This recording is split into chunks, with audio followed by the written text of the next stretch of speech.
Alrighty, so for the first time this season, we are about to have a week where, for this next week, we're going to have three match week in a single week, which means that for most of these teams, they're going to be playing three games in 7 days. And that also means we're going to have our first midweek action that is going to be coming up this midweek. Now, what's also interesting about this week is that this week technically is Heineken Rivalry week. And what's interesting about this season in terms of Heineken Rivalry Week is that most of these rivalry will be basically spread out throughout this match week and then the midweek action, and then we're going to also have it in next weekend's action. So it's kind of interesting of how they decided to do it, and especially with the way that they decided to have some of these rivalry game in the middle of the week, because usually when it comes to rivalry game, you would tend to want to have it on the weekend because that's where it draws a lot more eyes compared to the middle of the week. But as we'll talk about on Monday when we talk about the midweek action, and there's going to be 13 games of it. There are some interesting midweek rivalry games that we're going to have for this week, Heineken Rivalry Week. But with that being said, in terms of this match week, which I believe it's match week number 12, another full slate of action. There's going to be 10 games that's going to be happening on Saturday, and only one that is going to be happening on Sunday, which is the Cascadia Derby. Because, of course, I don't care what you say, the Cascadia Derby is still the granddaddy of them all, and it deserved to have its own day. But we start off with the first one, which is Atlanta versus DC United. So you could call this maybe the United Derby because both of them has United in its name. And I'm gonna try to come up with kind of rivalry name as we go along because it is Heineken Rivalry Week. But coming into this game, both of these teams are 3-5-3, though, both of these teams are kind of in a different direction. DC's been kind of inconsistent, while Atlanta, they've been desperate in terms of getting a win. In terms of all-time meaning, 9-1-6 in favor of Atlanta. This is going to be the first of 7 games that's going to be kicking off at 7:30 p.m. Eastern, 4:30 p.m. Pacific. Although, well, I said it was going to be 7 games, but we actually do have one game that's going to be kicking off a little bit later because it's going to be on national television and it's on Fox.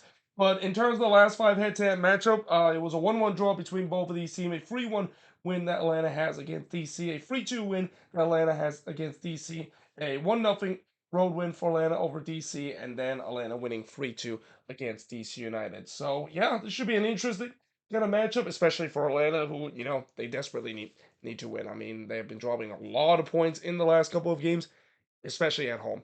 Home is supposed to be a place where they're supposed to be decent, and while in their first couple of home games they look like that is the case, it has not been the case in the last couple of games, and it's not going to be easy because DC is a team that is tough to beat, and that we'll see. Well, of course, we'll get a victory in this one.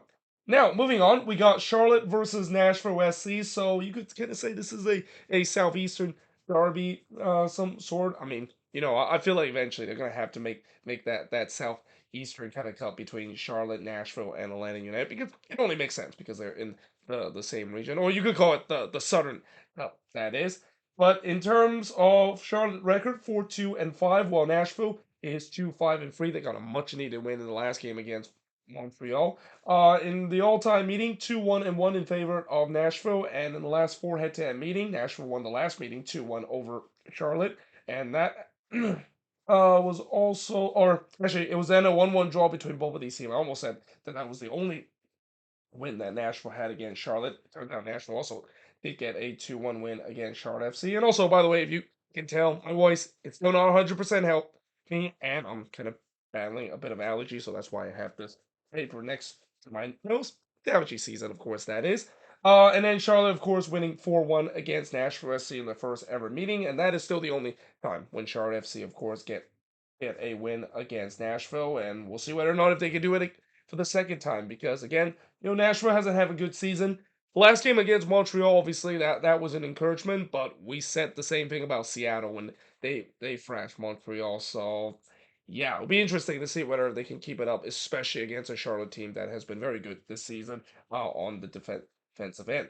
Speaking of Montreal, they're going to be playing against Inter Miami. So Montreal 3-4, and they're battling with a lot of injury, and it doesn't help the fact that they're going to be facing against Inter Miami, and that there's no doubt it's going to be a sold out crowd at Stade Saputo, and don't be surprised. It might even be a record-breaking crowd as well. But in terms of the all-time meeting, 6-1 and 2 in favor of Montreal. I'm also glad that Montreal decided not to move this game at Olympic Stadium. I mean, they could have easily done it because Olympic Stadium can fit 60,000 plus, but obviously there's a reason why Montreal does not want to play at the Olympic Stadium, or if anyone wants to play at the Olympic Stadium, because if Montreal decide to play this game at the Olympic Stadium, forget about Messi playing in this game. I mean, I know Messi have said that he's okay with playing on turf, but have you seen the turf at Olympic Stadium in Montreal, and how players complain about it because it basically is just as bad as AstroTurf, and that turf is basically concrete. Yeah, you know Inter Miami is not going to risk that. Though at the same time, you could also argue Montreal probably should have just played at the Olympic Stadium so that they basically force Miami to not put their best player in this game so that they might have a chance to win this one. So that being said, in the last five head-to-head meeting, Montreal did get a win against Miami on the road. It was a 3-2 win, which yeah, that game definitely did not go according to script, considering Inter Miami was coming back from that one. But then it was a 1-0 win that Montreal has against Miami before Miami did win 2-0 against Montreal. Then Montreal win 3-1 against Miami. And then it was a 2-2 draw between both of these teams. And I gotta say, Montreal, they had Miami number even during the post or doing the time when Messi, of course, come to this team, and that yeah, it should be interesting to see whether they can do it again. Though again, this team is battling with a lot of injury right now, and when you're battling a lot of injuries and you're facing against literally a team that is just a free scoring team right now, and probably the hottest team right now in the league, yeah, this is going to be kind of interesting, and not to mention about 43 to 60% of the crowd inside starts Kudo probably be there to see Messi, especially when Messi score. We're gonna have a loud cheer because of it. Now, moving on, we got the New York Red Bulls versus the New England Revolution. So I would like to say that this is kind of the Northeast Derby. By the way, I didn't give a name for the Montreal versus Miami game as a Derby name. I guess it maybe is kind of roommates Derby because Montreal used to play at Inter Miami Stadium when the COVID pandemic happened. But moving on in the next one between the Red Bulls and New England, you can easily say this is the Northeast derby between both of these teams. Now, in terms of all-time meaning, 41-21 and 33 in favor of New England. The Revs, they have not had a good season so far, though they did get a much-needed win in the last game with a 1-0 win against Chicago to improve to a 2-1-7 record, while the Red Bulls 4-5-2 is their record. Last five head-to-head matchup, it was a 1-0 win that New England has against the Red Bulls before the Red Bulls won 2-1 against New England. Then it was a 1-0 road win for the Red Bulls over New England before the Red Bulls won 2-1 against New England, and then New England did win 3-2 against the New York Red Bulls. So yeah, this is a game that, ideally you would think the Red Bulls should win because they're facing against a New England team that, yes, they did get a win against Chicago. But let's be honest, that game was not a pretty game, and they didn't do it in a pretty fashion. If you struggle against a lowly Chicago side, and I know it's on the road, but yeah, that definitely kind of explain why New England is not having a good season. But like I said, that win maybe will boost morale coming into this game, especially against a Red Bull side that they definitely want to get themselves back on the winning column. I mean, they have kind of dipped in form a little bit in these last couple of weeks, but they're definitely looking to trying to win this game. Now, moving on in the next matchup, we got the Philadelphia Union versus Orlando City. So I've been throwing the name Desperation Derby out there throughout my preview, and every week I basically say one of them is the case, especially as we're now already in the first third of the season, and well and truly in through the mid-season of MLS play. And I would say that this is the Desperation Derby of this match week because yeah, both of these teams, the Union, after they had a good run of form a couple of weeks ago, they have lost a couple of games in a row, whereas they face against an Orlando team that yeah, they desperately need a win because they've been bad throughout this season. Now, in terms of all-time record, 8-6-6 in favor of the Philadelphia Union, and in terms of the last five head-to-head matchup, it was a 2-2 draw between both of these teams before Orlando winning 2-1 against the Union. Then the Union won 5-1 against Orlando City before it was a 1-0 road win that the Union has over Orlando City, and then it was a 3-1 home win for the Union over Orlando City. So yeah, it'd be interesting to see who of course gets the win. You would think that the Union should get the win because they're playing at home, but again, they have lost back-to-back home games at Subaru Park. It would be unthinkable that they would lose three home game in a row, but this season it's been very un-Union like of how they've been playing under Jim Curtin. So you never know, and especially Orlando. So far I think both of the wins they got so far this season has come on the road. If I'm not mistaken, I might be mistaken though. So Orlando City fans, go easy on me I'm not if I'm not 100% correct. That's the case, but yeah, at least this team seems to still play okay when they're on the road. But we'll see whether or not if they can overcome the Union. That again, they desperately need to get themselves back into the winning column after they once again suffer another bit of dip of form. Now, moving on, we got Toronto versus NYCFC. So, it's kind of hard to think of a name for this derby name. So I guess you can say maybe it's a surprise derby because Toronto has got off to a decent start to the season that nobody saw coming. Whereas for NYCFC, I mean, it's kind of a surprise considering they got off to such a slow start and they kind of bounced their way back because of that 5 game home stretch. But now they're going to be going on the road for the first time in 5 games. And again, it's not going to be easy against a TFC team that definitely is not only playing with house money, but they're playing with a lot of confidence.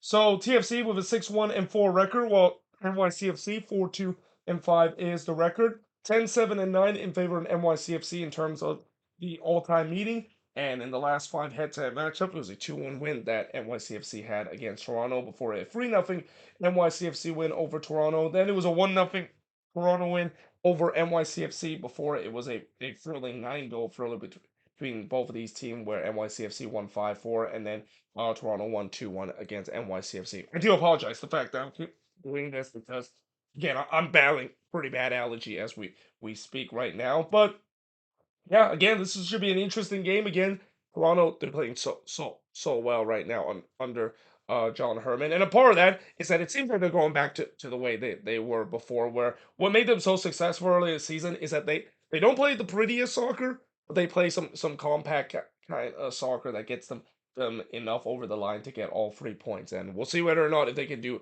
it against an NYCFC team that, yes, they are winning, but they're still not scoring a lot of goals. They've been kind of squeaking out wins left and right. And then I would also say that if you are looking for to see goals in a match week, this is probably not the game to do so. Not at least it used to be. This used to be a game where it was a very highly anticipated game, and there were a lot of goals and a lot of action that could happen. Not anymore though. Those kind of good time has passed between both of these teams.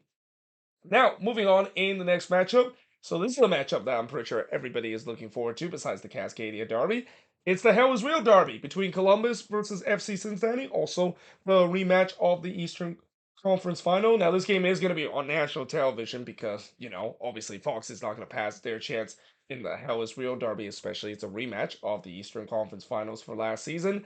Now, Columbus, despite the fact that it's been a while since the crew has won a game in league play. They do have a 3-6-1 record, and they're definitely giving St. Louis a little run for their money in terms of getting the most draw this season while not losing game. Whereas for Cincinnati, 6-3-2 is their record. 7:45 p.m. Eastern, 4:45 p.m. Pacific is the start time. But we know this game is going to kick off 5 minutes past all of these other games. But in terms of the all-time meeting in the Hell is Real Derby, Columbus have a 7-4-3 record over FC Cincinnati, and that include them with a come-from-behind victory in the Hell is Real Derby in the Eastern Conference Final with a 3-2 win for FC Cincinnati, which Columbus, of course, move on to MLS Cup and eventually win MLS Cup against LAFC. Then it was a 3-0 Columbus win over Cincinnati before Cincinnati did win 3-2 against Columbus. Then it was a 2-2 draw between both of these teams, and then Columbus winning 2-0 against FC Cincinnati. And so far, obviously, Columbus has the better edge over their interstate Ohio rival in terms of this game. But hey, it is a Hell is Real Derby, and again, it's another Hell is Real Derby between two very good team. And while I know Cincinnati defensive record has been stellar this season, it's about to be tested against this Columbus attack. And not to mention, this Columbus team, really, this is the first time of what seems like it's been a while they actually have a full week of rest. I mean, they've been playing so many games in the early part of the season, been battling CCL and MLS play, and that's why they haven't won as many games as you think they should be because of battling both competition. But now they're well rested. We'll see whether or not if they can put up a show in this one. And that, yeah, I expect it should be a very entertaining game. And you could argue probably the most anticipated game, even though I know Cascadia Derby, I still like. I always get excited of that. But in terms of just the entertainment factor and expect some storyline and a lot of action, this is the game that will definitely bring compared to the Cascadia Derby. Now, moving on, we got FC Dallas versus Austin FC. So this, of course, is Copa Hijas. And so far this season, it seems like Austin just love playing against Texas team because, most of the wins that they have this season, in fact, I think half of their wins this season has been against Texas team. And they're going to look to try to do so again in this one against Dallas with a 4-4-3 record, while Dallas have a 2-2-6 record. This is one of three games that's going to be kicking off at 8:30 p.m. Eastern, 5:30 p.m. Pacific. Now, in terms of the all-time meeting, 5-2-3 in favor of Dallas. And in terms of the last five head-to-head matchup, it was a 2-1 win that Austin had against Dallas earlier this season. Before Dallas did win 1-0 against Austin, but then Austin won 3-0 against Dallas before Dallas winning 1-0 against Austin, and then Austin winning 2-1 against FC Dallas. So there's no doubt that Austin has been having more success against FC Dallas recently with both of these teams meeting against each other. And there's no doubt in terms of form, it's hard to believe, but if you would have told me that Austin would be the more favorite team in the beginning of the season between both of these teams, I wouldn't believe that that is the case, especially going back to the first meeting between both of these teams at Q2 Stadium. But again, things have changed ever since that meeting. Austin has definitely play well, at least in terms of getting points. I mean, they're not really playing well in terms of their overall play, but they're still able to scrap points. Whereas for Dallas, again, this team has continued to go lower and lower in terms of how they've been playing this season. So there's no doubt that Austin is going to be confident in this one. But again, I said about Dallas in the last game against Toronto, need a statement win to get themselves back on track. This is the game that will definitely be one that they're hoping to do so, especially with the way that they did kind of did that when they got the win against the Houston Dynamo. Looks like that was going to be a statement win to get themselves back on track. We'll see whether or not they can do so in this game against their interstate rival Austin FC. But that being said, instead of stopping the video and change ports, by now that I tend to sometimes like to do this, and I think for now on, most of these video, I'm just gonna change port on the fly because there's no point pausing the video to change the port when it's pretty easy to do. So just do this, and then there you go. Just like that, we're on to the next port. So the next port, we got Sporting KC versus the Houston Dynamo. So yeah, I would say that this is a game that not only is a rematch of last year Western Conference second round matchup, but yeah, it seems like both of these teams started not really like each other whatsoever. But in terms of the record, 2-5-4 in favor of Sporting KC, whereas Houston is 4-2-4. And I argue for Sporting KC, their Heineken Rivalry week matchup isn't really against the Houston Dynamo. It's basically against themselves and their main rival. Try not to blow a lead and basically give up late goals in terms of an MLS regular season game. Now, in terms of the all-time record, oh, I wrote this wrong. I accidentally copy and paste the FC Dallas and Austin game when I wrote this. And again, I wrote this so fast that I literally accidentally put the all-time head-to-head record between the last game into this one. So let me get the stats for this one in terms of the all-time meeting. It is 21, 17, and 19 in favor of the Houston Dynamo. Now, in the last five head-to-head matchup, it was a 1-1 draw between both of these teams before Houston winning 1-0 against Sporting KC. Then Sporting KC winning 2-1 against the Houston Dynamo. And then it was a 2-2 draw between both of these teams, and then the Dynamo winning, or not winning, but drawing 0-0 against Sporting KC. By the way, the 1-1 draw between the Dynamo and Sporting KC did happen this year. So they already played each other early into the season, as it is the case as we're now heading into the middle part of the season where, we're going to get a matchup that already happened earlier in the season. But yeah, should be an interesting matchup. And again, for Sporting KC, we'll see if they don't they can hold on to a lead and maybe not give up a late goal because again, that has been just an absolute kryptonite for Peter Vermeer's team. And don't be surprised if Sporting KC does take the lead in this game. I'm pretty sure every Sporting KC fans are going to say, "Yep, that's not gonna last," and that they're probably going to end up losing the game. I mean, I'm hoping that that is not the case, and certainly for Sporting KC fan, it's the same case because as much as just we talk about all these teams having these kind of narrative. I also like to see eventually some narrative comes to an end, and that I'm pretty sure Sporting KC fans are getting tired to continue to see the narrative of them blowing leads at home and also giving up late goals, as that's been kind of the theme of the season for them this year.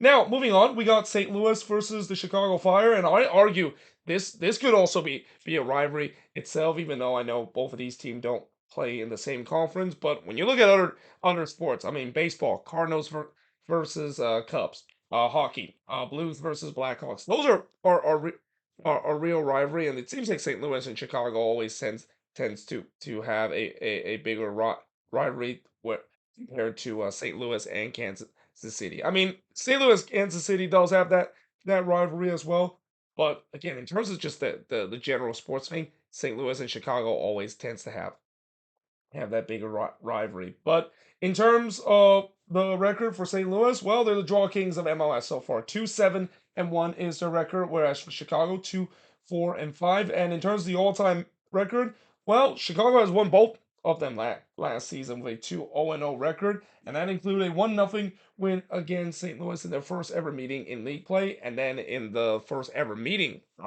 between both of these teams that actually happened in the U.S. Open Cup. Chicago won 2-1 against St. Louis City. And that's kind of a rare thing because usually you don't see a lot of team able to beat St. Louis twice in a single season, though Sporting KC fans would like to have a word with that because they did beat them a couple of times, both in the regular season and also in the playoffs as well. But yeah, should be an interesting game, and that again for St. Louis, there's no doubt that they want to get themselves on the winning column. Consider their fans are probably frustrated that they have drawn just way too many games season, and especially against a lowly Chicago side, you would expect them to get all 3 points. If they don't get all 3 points in this game, there's got to be some real concern for St. Louis, and then for Chicago.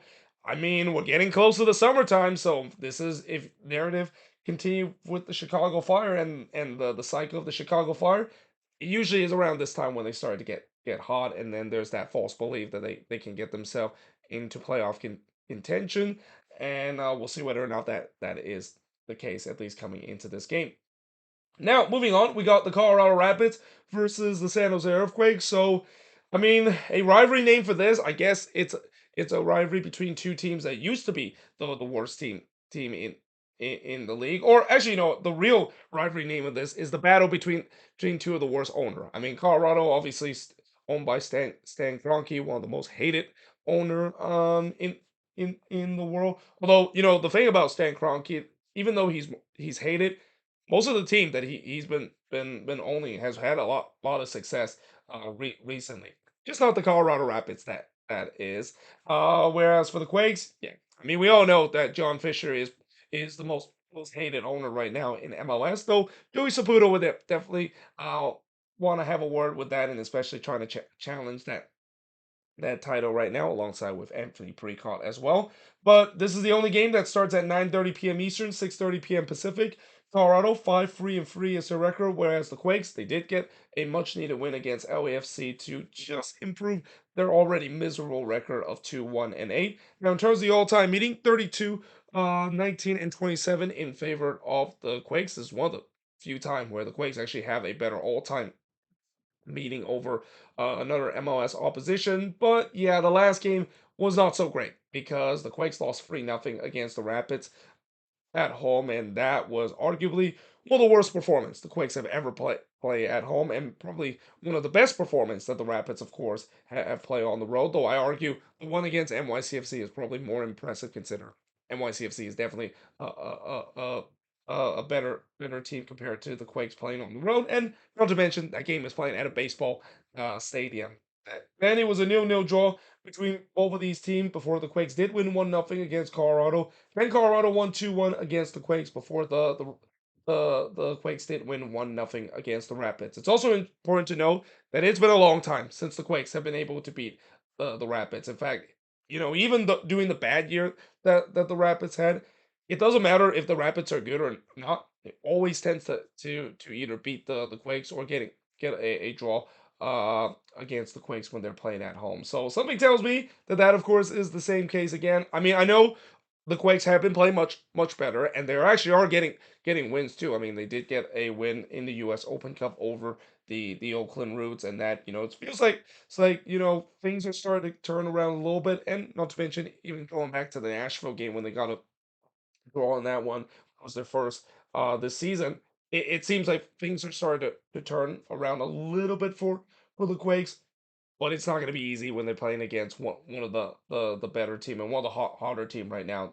That is the Colorado Rapids. I mean, the Rapids have been very impressive this season, and they're definitely going to be one of the team that if they get another win in this one, they're definitely gunning for those top spot in the Western Conference because right now in the West it's a little bit jumbled up in terms of the standings.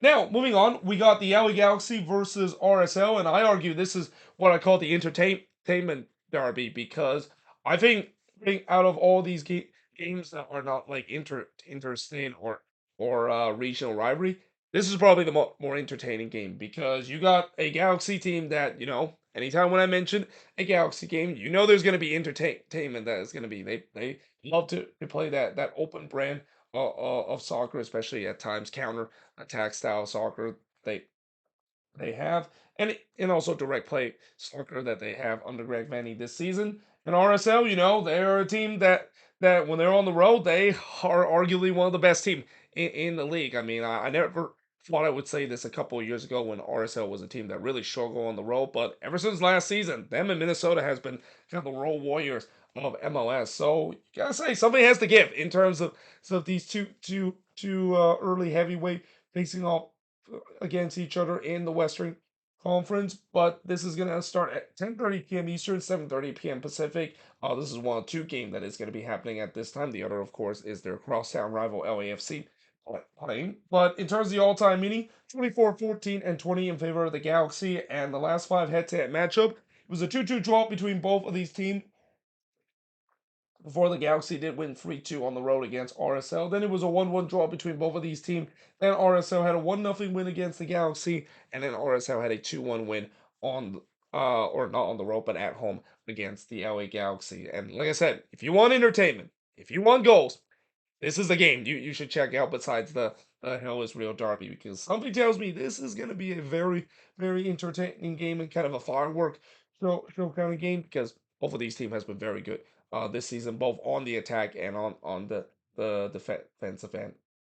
Now, moving on in the next matchup, we got LAFC versus the Vancouver Whitecaps, and honestly, I can't really come up with a name in terms of of this rivalry. I mean, I guess you could say this is the CCL derby because both of these teams play against each other in CCL, and you can also say that this is of course the rematch of last year's controversial Western Conference first round playoff matchup. But in terms of the all-time record 8-4-5 in favor of LAFC. LAFC have a 4-3-4 record, whereas Vancouver has a 5-3-2 record. Last five head-to-head matchup, it was LAFC winning 1-0 on the road against Vancouver before LAFC winning 3-2 against Vancouver. Then it was a 1-1 draw between both of these teams before Vancouver winning 3-2 against LAFC, and then Vancouver won 1-0 against LAFC. So yeah, again, I would say that, for the Whitecaps, I mentioned before how, the reason why they haven't been getting a lot of national attention of them being one of the better team in the league is because they have a paper thin schedule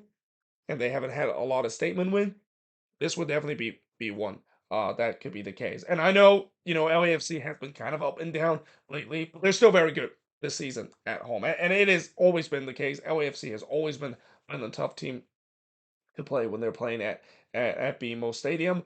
But the Whitecaps want to cement themselves as a real contender and send a message to the rest of the league that they are definitely for real. Well, I mean they are already for real, but if they really want a statement win, this is definitely going to be the one to do it. And we'll see whether or not if they can, especially facing it's an LAFC team that this LAFC team wants to bounce back after a bit of a rough game in the last game against the Quakes at Levi Stadium.